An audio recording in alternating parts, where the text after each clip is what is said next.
المصطفى وعلى آله وأصحابه وأزواجه البررة التقى. أما بعد فأعوذ بالله من الشيطان الرجيم. بسم الله الرحمن الرحيم.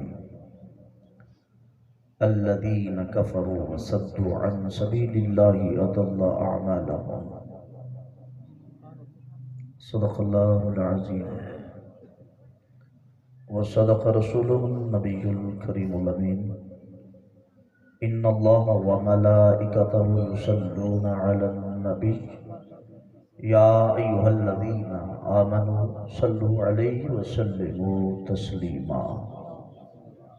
محبت سے پڑھیے گا اللہم صلی علی سیدنا و مولانا محمد النبی الامی و ازواجہ امہات المؤمنین و ذریتہ و عطرتہ کما صلیت علی ابراہیم و علی آل ابراہیم انکا حمید مجید. الصلاة والسلام علیک یا رسول اللہ. الصلاة والسلام علیک یا حبیب اللہ وعلی آلک وصحبک یا سیدی یا نور اللہ. مولا صلی وسلم دائما ابدا علی حبیبک خیر الخلق کلہم. اللہ جل وعلا کی حمد و ثنا اور نبی کریم صلی اللہ علیہ وآلہ وسلم کی پاک بارگاہ میں ہدیہ درود و سلام عرض کرنے کے بعد مقتدر علماء ذی احتشام اور محتشم سامعین، آج کا یہ بہترین اور خوبصورت پروگرام جلسہ میلاد النبی صلی اللہ علیہ وآلہ وسلم، جو کہ برادر محتشم جناب ماہر عبد المجید صاحب زیدہ شرفو نے انتہائی توسکو احتشام کے ساتھ کالونی کی اس عظیم جامع مسجد میں برادر نسبت جناب مولانا قاری عبد المجید صاحب زیدہ مجدو کی سرپرستی میں منعقد کیا. دعا ہے اللہ جل شانہ شرف قبولیت عطا فرمائے اور اس مبارک محفل کو ہم سب کے لیے دارین کی سعادتوں کا ذریعہ بنائے.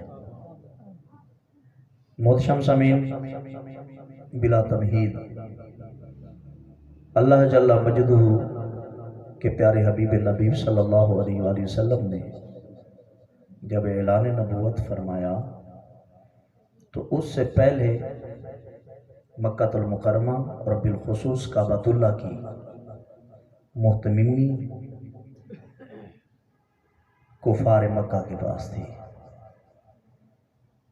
آب زمزم کے متولی بھی وہی تھے. آنے والے مہمانوں کو بھی ہینڈل وہی کیا کرتے تھے.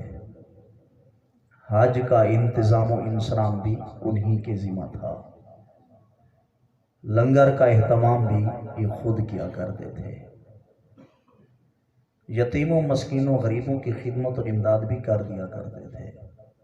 آپ کو معلوم ہے کہ آج ایک مسجد کا محتمم اور مدرسے کا ہو تو اس کی بڑی قدر ہوتی ہے. تو جو کعبۃ اللہ کا محتمم ہوگا اس کی بھی تو علاقے میں بڑی شان ہوگی. لیکن یہ محتممی تب ہی کام دیتی ہے جب محمد عربی صلی اللہ علیہ وسلم کے ساتھ تعلق مضبوط ہو. اگر ایک آدمی محتمم تو بن جائے لیکن نام مصطفیٰ سے جلتا ہو، آقا کے ذکر سے پرے رہنے والا ہو، اللہ جل مجدہ کو ایسی پنسپیلٹی اور ایسا انتظام و انصرام ہرگز قبول نہیں ہے. کعبہ کا محتمم ہونا اچھی بات ہے. غریبوں کو کھانا کھلانا بڑی اچھی چیز ہے. کعبۃ اللہ آنے والے مہمانوں کو لنگر کھلانا بڑی عظیم چیز ہے. حاجیوں کا استقبال کرنا بڑا اچھا کام ہے. لیکن رب العزت نے ارشاد فرمایا الذین کفروا وصدوا عن سبیل اللہ اضل اعمالهم. جن لوگوں نے حق کا انکار کیا اور اللہ کے راستے سے غریبوں کو روکا، جو لوگ حضور علیہ الصلوۃ والتسلیم کے ساتھ اپنا تعلق مضبوط کرنا چاہتے تھے تو مکہ المکرمہ کے بڑے بڑے گرو کھڑے ہو گئے. انہوں نے کہا امیر ہم، ریچ مین ہم، اور یہاں کے مرچنڈائز اور تاجر ہم، بزنس ہمارا کبھی، سیاست اور ریاست میں ترہ امتیاز ہم رکھنے والے، تم کون ہو محمد عربی صلی اللہ علیہ وسلم کی بات کرنے والے. مختلف طریقوں سے لالچیں دے کر حضور علیہ السلام سے ان کو پرے کرنے لگے، دین حق میں داخل ہونے میں رکاوٹ بننے لگے. رب الامثال نے ارشاد فرمایا الذین کفروا وصدوا عن سبیل اللہ، جن لوگوں نے حق کا انکار کیا اور اللہ کی راہ میں رکاوٹ بنے، اگرچہ وہ کعبہ کے محتمم کیوں نہیں، اگرچہ حاجیوں کا استقبال کرنے والے کیوں نہیں، اگرچہ غریبوں یتیموں مسکینوں کو کھانا کھلانے والے کیوں نہیں، بڑی بڑی انجیوز چلانے والے کیوں نہیں، اور مطاف کعبہ میں بیٹھ کر بیت اللہ شریف کی زیارت کرنے والے کیوں نہیں. میں رب کہہ رہا ہوں یہ حق کی راہ میں رکاوٹ بن رہے ہیں. مصطفیٰ کریم علیہ السلام کے ساتھ لوگوں کا رابطہ مضبوط نہیں ہونے دیتے.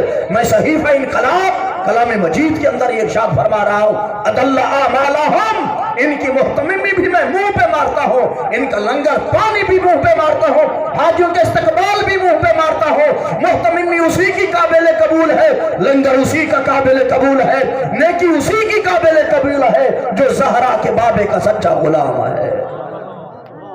سمجھ آ رہے تو کہہ دیں سبحان اللہ.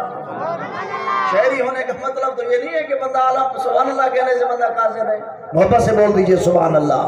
تو اللہ جل مجدہ نے فرمایا تم اپنی نیکیوں پہ مان نہ کرو کہ ہم بیت اللہ شریف کے محتمم بن گئے، آنے والے مہمانوں کے مہمان نواز بن گئے، ہمارا سفرہ اور دسترخوان بچھ گیا، ہم بڑے بڑے تاجر بن گئے، لوگوں کے ساتھ ہمارے بڑے بڑے تعلقات، غیر ممالک کے ساتھ سفارتی تعلقات. رب الامثال نے فرمایا یہ تعلق کچھ بھی نہیں ہے جب تک محمد عربی کے ساتھ تعلق نہیں ہے. یہ تمہارے تعلقات تب مفید ہوں گے، تب اس کے بینیفٹس مرتب ہوں گے جب تم محمد عربی کے ساتھ تعلق اور واسطہ مضبوط رکھو گے. لہٰذا میں رب کہہ رہا ہوں اضل اعمالہم، دشمنی مصطفیٰ کی وجہ سے، راہ حق میں رکاوٹ بننے کی وجہ سے، حق کا انکار کرنے کی وجہ سے میں سارے تمہارے اعمال برباد کر رہا ہوں. عمل قبول اسی کا ہے جو محمد عربی کا سچا غلام ہے.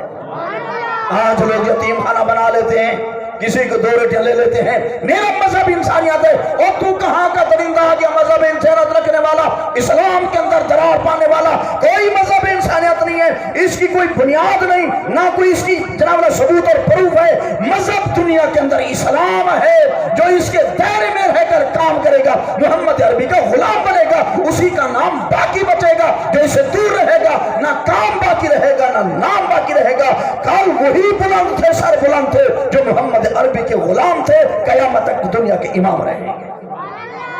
آگے رب الامثال نے ان لوگوں کا تذکرہ فرمایا جو مصطفیٰ کریم علیہ السلام کے در دولت پہ آ گئے. اللہ تعالیٰ نے فرمایا والذین آمنوا وعملوا الصالحات، جو لوگ ایمان لائے اور اعمال صالحہ بھی کی ہے.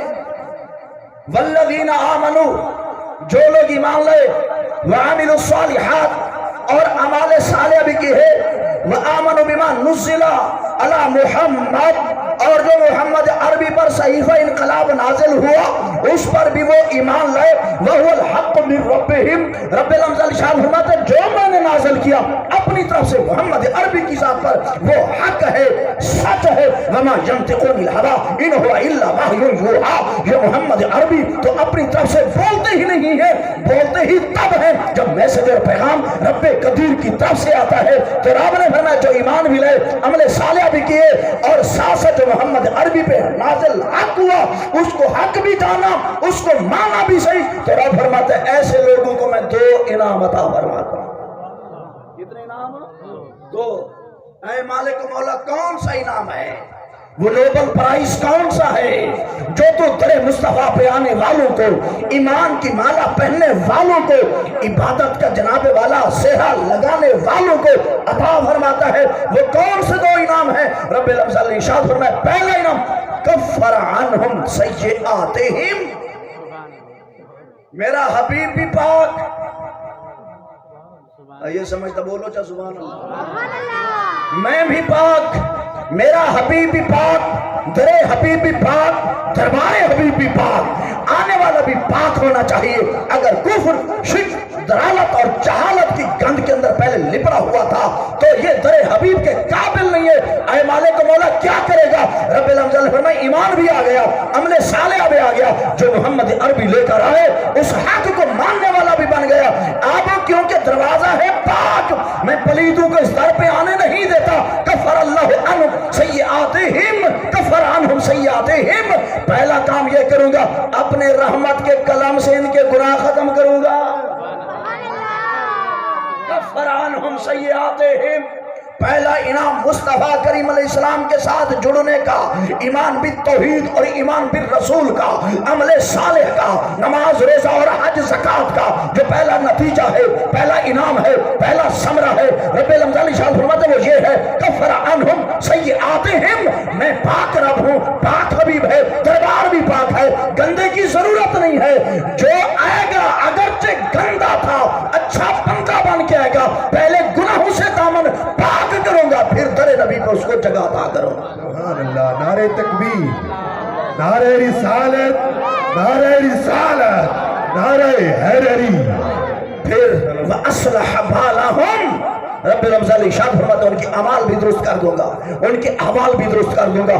پہلے احوال ان کے کچھ تھے، پہلے معاملات کچھ تھے، اب کچھ سے کچھ ہو گئے. پہلے عام تھے اب خاص بن گئے، پہلے غلام تھے اب امام بن گئے، پہلے عام انسان تھے اب صحابہ رسول بن گئے. پہلے کئی کی باتیں ہوتی تھی اب وَكُلٌّ وَعَدَ اللَّهُ الْحُسْنَى. سب کے ساتھ جنت کا وعدہ ہو گیا کیونکہ یہ در مصطفیٰ ہے، یہ در خدا ہے، اس پہ آنے والا عامی نہیں. اللہ تبارک و تعالیٰ اس کو اتنا امپورٹنٹ اور اہم بنا دیتا ہے کہ قیامت تک ان کی عظمت کے قصیدے پڑھے جائیں گے.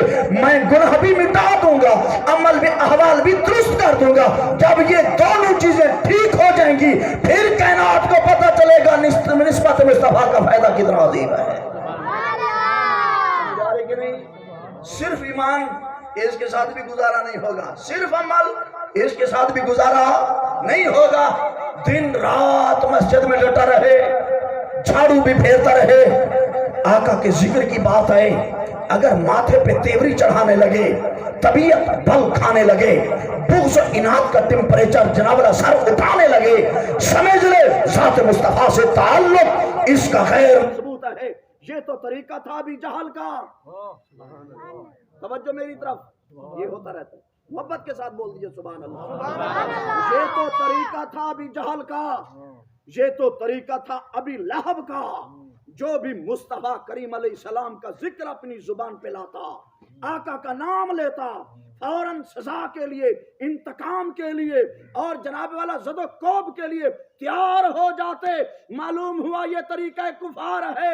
آقا کے نام پہ چڑ جانا، آقا کے نام پہ کلیجہ ٹھنڈا ہو جانا، یہ طریقہ صدیق اکبر ہے، طریقہ فاروق اعظم ہے. سمجھ آ رہی کہ نہیں آ رہی؟ اس لیے ایمان بھی ہونا چاہیے، ساتھ عمل صالح بھی ہونا چاہیے. حضرت سیدنا موسیٰ کلیم رضی اللہ تعالیٰ علیہ الصلوۃ والتسلیم نے بارگاہ خداوندی میں عرض کیا ہے مالک مولا ایو عبادی کا عاجز. اے اللہ یہ بتائیے تیرے بندوں میں سے عاجز ترین کون ہے؟ ہم تو عاجز اس کو کہتے ہیں جس کا بزنس اور کاروبار اچھا نہ ہو، دکان تھی تو ٹھپ ہو گئی، کام تھا تو مندہ پڑ گیا، جس کے پاس مال و متاع نہ ہو ہم تو کہتے ہیں یہ عاجز ہے. 2 وقت کا کھانا نہیں ہے، بیوی بچے بات نہیں مانتے، گھر کے رہنے کے لیے جناب والا مکان نہیں ہے، تو ہم تو اس کو عاجز کہتے ہیں. آپ نے فرمایا نہیں تم نے سمجھا نہیں. بلال کی کون سی مارکیٹ تھی؟ کوئی نہیں سمجھ آئی. کون سا کاروبار تھا، کون سا آپ کا بازار تھا، کون سا آپ کا رشتہ دار تھا؟ آپ تو حبشیہ تھے. نہیں غلط ہے، تم نے عجز کی ڈیفینیشن اور تعریف نہیں سمجھی. آپ سے پوچھا گیا کون ہے عاجز، کون ہے؟ حضرت موسیٰ کلیم فرماتے رب نے ارشاد فرمایا الذی یطلب الجنت بغیر عمل والرزق بلا دعاء. جو شخص عمل کے بغیر جنت کا مطالبہ کرے. کوئی نہیں سمجھ آ رہی؟ رسول اللہ صلی اللہ علیہ وسلم کے ساتھ بنتی نہیں، سرکار کی آل کے ساتھ بنتی نہیں، سرکار کے اصحاب کے ساتھ بنتی نہیں، عمل بھی کوئی پلے نہیں، پھر بھی کہے کہ میں جنتی ہوں، ہر پلیٹ فارم پہ بابا آنگے دہل کہے کہ میں ہی جنتی ہوں، کوئی اور جنت کے اندر انٹری نہیں دے گا، تو ان سے کہہ دیجئے اوے اللہ ارشاد فرما رہا ہے موسیٰ کلیم کا دور ہے، ایسا ہرگز نہیں، بلکہ جنت اس کو ملے گی اس کے پلے ایمان بھی ہو، عمل صالح کا مالا بھی گلے میں ہو۔ سمجھ آ رہے کہ نہیں؟ جو جنت کا مطالبہ کرے بغیر اعمال کے وہ عاجز ہے، اور جو رزق بغیر دعا کے مانگے، ایک ہے کہ شاید میرا ہی کمال ہے، میں نے اتنا بڑا بزنس بنایا، میری چرپ لسانی ہے، میں گائیڈ اچھا کر سکتا ہوں، کاروبار بڑھ گیا، ہرگز نہیں، یہ پیسے مال و متاع تو یہود و نصارہ کے پاس بھی تھے، اور یہ مال و متاع یہ فرعون اور نمرود شدید و شداد کے پاس بھی تھا، لیکن وہ رزق بڑا اچھا ہے جو بندہ رب سے مانگے، وہ رزق بڑا اچھا ہے جو رب اپنی جناب سے عطا فرمائے، وہ رزق بڑا اچھا ہے جو ذکر مصطفیٰ پہ خرچ ہو جائے، سبیل پریچہ فی سلام پہ خرچ ہو جائے، دین کی تبلیغ ہو، دین کی تقریر ہو، دین کی تحریر ہو، نظام مصطفیٰ کی بات ہو، قرآن اور حدیث کی ایجوکیشن سسٹم کو سٹرانگ اور مضبوط کرنے کا جناب والا پروگرام بنایا ہو، جو پیسہ خرچ ہوتا جائے، موسیٰ کلیم فرماتے ہیں، موسیٰ کلیم کا رب فرماتا ہے وہ بندہ بھی اچھا ہے، مال بھی اچھا ہے۔ کوئی نہیں سمجھ آ رہی؟ اس لیے آگے رب العزت نے ارشاد فرمایا کہ ان کے اعمال صالحہ برباد کیوں ہو گئے؟ مکہ المکرمہ میں رہ کر کعبۃ اللہ کا محتمم ہونا، کعبۃ اللہ میں رہ کر مکہ المکرمہ میں رہ کر یتیموں غریبوں مسکینوں کو کچھ دے دینا اور پھر آنے والے مہمانوں کے لیے لنگر تیار کرنا، یہ اعمال تو اچھے ہیں، پھر ہر چیز برباد کیوں ہو گئی؟ رب العزت نے ارشاد فرمایا اس کی وجہ یہ ہے ذالک بأن الذین کفروا اتبعوا الباطل، کیونکہ ان حق کا انکار کرنے والے لوگوں نے باطل کی اتباع کی، مصطفیٰ کریم کا ساتھ نہیں دیا، اس لیے نیک اعمال ہونے کے باوجود سب کچھ خاک میں مل گیا، ان کے اعمال اکارت ہو گئے، اعمال برباد ہو گئے۔ جن لوگوں نے ایمان قبول کیا اگرچہ بظاہر غریب تھے، ان کے پاس پراپرٹیز نہیں تھی، ان کے پاس جائیدادیں نہیں تھی، بینک بیلنس نہیں تھا، اے مالک مولا پھر ان کو سب کچھ کیسے مل گیا؟ ایمان کی دولت مل گئی، ان کو تو نے اعمال صالح عطا کر دیے، ان کے پاس روزہ نماز حج زکات اور جنت الفردوس کا تو نے وعدہ کیا، یہ کیسے مل گیا؟ رب العزت نے ارشاد فرمایا وَأَنَّ الَّذِينَ آمَنُوا اتَّبَعُوا الْحَقَّ مِن رَّبِّهِمْ، جنہوں نے اپنے رب کی طرف سے عطا کردہ حق کی اتباع کی، رب العزت نے سب کچھ ان کو عطا فرما دیا، گناہ بھی مٹا دیے، اعمال بھی اچھے کر دیے، احوال بھی اچھے کر دیے۔ معلوم ہو عمل فائدہ تب دیتا ہے جب بندے کا ایمان کامل ہو۔ دیکھا نہیں ہے تاجدار صداقت کو؟ سیدنا ابوبکر صدیق رضی اللہ تعالیٰ عنہ، سارے مل کر کہہ دیجئے سبحان اللہ۔ سیدنا صدیق اکبر سبحان اللہ، آپ رضی اللہ تعالیٰ عنہ، کیونکہ ٹائم بالکل مختصر ہے، چلو ایک حدیث پاک ہو جائے۔ اگبت ایک کمپنی میکسمن پرفیکٹ صحبت بندے کو مکمل کر دیتی ہے، جیسے میں بیٹھو گے ویسے ہو جاؤ گے۔ جوانی تھی، یہ وحید انسان ہے عرب معاشرے کے اندر جنہوں نے اعلان نبوت سے پہلے آقا علیہ الصلوۃ والتسلیم کے شرف صحابیت حاصل کرنے سے پہلے کبھی شرک نہیں کیا، بت پرستی نہیں کی، غیر کے سامنے نہیں جھکے۔ لوگوں نے کہا اے صدیق اکبر جا تو صحیح، ہمارا عبادت خانہ دیکھ تو صحیح، ہمارے مرکز میں تشریف لائیے تو صحیح، دیکھتے ہیں وہاں پہ نظام کیا ہے۔ آپ نے فرمایا چلو، لے گئے۔ جب سامنے بت آپ نے لٹکا ہوا دیکھا تو آپ نے فرمایا یہ کیا ہے؟ حدیث پاک کے الفاظ ہیں کہ ہذہ آلہتک الشم العلا فاسجد لہا، یہ ہمارا گریٹسٹ گاڈ، سب سے بڑا اور طاقتور خدا ہے، اے صدیق اکبر اس کو سجدہ کیجئے۔ آپ نے فرمایا کہ ابو بکر کبھی ایسا بھونڈا کام کر سکتا نہیں کہ جن کو ہاتھوں سے بناؤ پھر ان کے سامنے جھک جاؤ، ان سے مرادیں مانگو، ان کو جناب اللہ جبین نہاد جھکا کے خوش کرو۔ صدیق یہ گندا کام کر سکتا نہیں۔ انہوں نے کہا تو کیا کرے گا؟ آپ نے فرمایا میں تمہارے خدا سے کچھ پوچھتا ہوں، کچھ لینے دینے کی بات کرتا ہوں۔ انہوں نے کہا تو کیا کہے گا؟ تو صدیق اکبر نے ایسے بت کو مخاطب کر کے ان کے سامنے کہا اے بت تو جو خدا بنا ہوا ہے، یہ تیرے سامنے جب انی عارن فاکسنی، میرے کپڑے نہیں ہے، ذرا مجھے کپڑے تو پہنا۔ رب تو کپڑے عطا فرماتا ہے، رب تو ننگوں کا تن اور جسم ڈھانپتا ہے۔ انی عار فاکسنی، میرے کپڑے نہیں ہے، کپڑے پہنا۔ بت تھا، اس نے بولنا بھی نہیں تھا، کچھ دینا بھی نہیں تھا۔ آپ نے فرمایا سیکنڈ کوئسٹن، دوسرا سوال، آپ نے فرمایا انی جائن فاتغمنی، میرے پیٹ میں کچھ نہیں، میں بھوکا، مجھے کھانا کھلا۔ بت تھا، کیا کرنا تھا، نہ ہلا، نہ حرکت کی، نہ توجہ، نہ بول چال، کچھ بھی نہیں تھا۔ جو خود دوسروں کا محتاج، وہ دوسروں کو کھانا کیسے کھلاتا، غریب پروری کیسے کرتا۔ حضرت سیدنا فاروق اعظم نے تیسرا جملہ سب کی موجودگی میں دھمکی امیز لہجے میں فرمایا، آپ نے فرمایا ان کنت الہم فمنع نفسک منی، اگر تو خدا ہے تو محمد عربی کے غلام سے اپنے آپ کو بچا کے دکھا۔ وہ سارے دنگ رہ گئے کہ آج مرکز میں کوئی ہلچل ہونے والی ہے۔ مجھے دی گئے ہو محبت سے بول دیجئے سبحان اللہ۔ آج مرکز میں کوئی رولا پڑ گیا ہے کہ صدیق اکبر تاجدار صداقت خلیفہ بلا فصل پورے صدق اور آبرتاب کے ساتھ جن کے متعلق غیروں نے بھی تسلیم کیا، جو باپ دادا اس وقت دیکھنے والے تھے آج ان کی نسلوں نے بھی تسلیم کیا کہ صدیق is he who saw the seed of truth in the world۔ کائنات کے اندر اگر کسی کی زبان پہ صدق و سچائی کے الفاظ جاری و ساری ہیں تو یہ دروازہ صدیق اکبر کی خیرات ہے۔ وہ صدیق اکبر، آپ نے فرمایا اگر تو خدا ہے تو سچا ہے تو فمنع نفسک منی، اپنے آپ کو مجھ سے بچا کے دکھا۔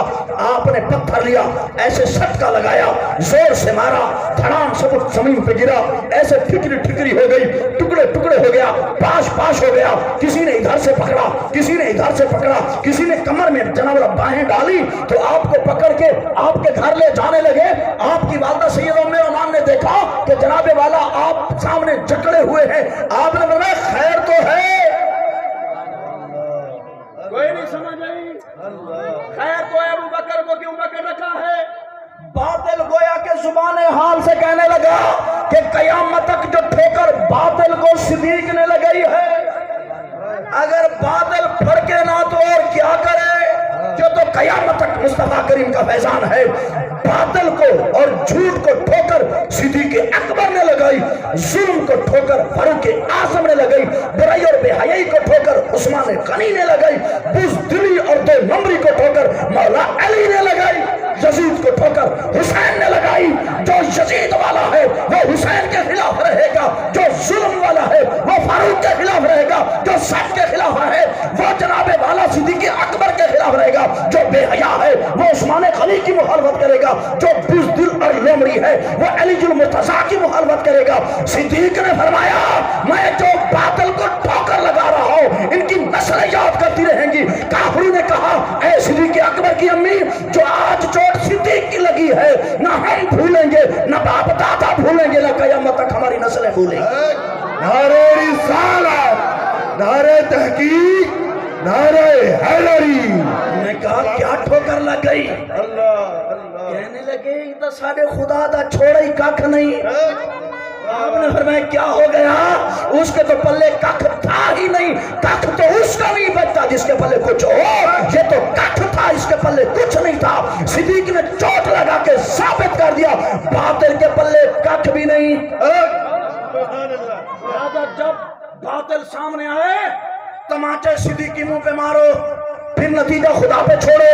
دیکھنا یہ کیسے دھول چاٹتے ہیں۔ جناب صدیق اکبر کو پکڑے ہوئے دروازے پہ لے گئے، آپ کی والدہ محترمہ نے دیکھا، آپ نے آنکھ میں آنکھ ڈال کے فرمایا چھوڑ دو اس جوان کو۔ انہوں نے کہا کیوں چھوڑے؟ انہوں نے کہا یہ بیٹا میرا سچا ہے۔ انہوں نے کہا کوئی آرگومنٹس اور دلائل دو تاکہ مینٹلی ذہنی طور پہ ہم کنونس اور مطمئن ہو جائیں۔